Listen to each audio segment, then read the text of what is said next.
The newsletter this week was about planning, and the really key idea that I think some of us forget sometimes, I know I sure do, is that when you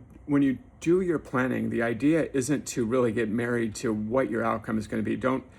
It's really important to try not to get too excited about, hey, I'm going to accomplish this, or I'm going to accomplish that, but more set the direction that you're headed, especially when you're talking about the long-term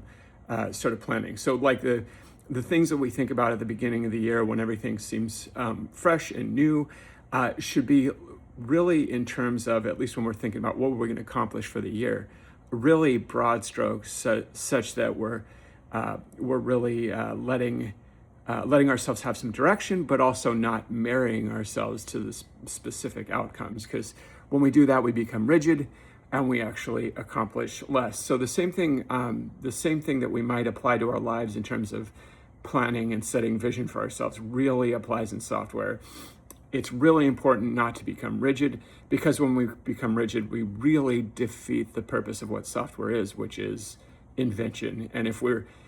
setting ourselves up in a straitjacket, we can't be flexible and working to build and create in new ways because we've made ourselves rigid. So as we're taking sort of this beginning of the year time to think about what our lives look like and how we're planning out and casting vision for ourselves, let's also take a few seconds to realize that there's real parallels and real important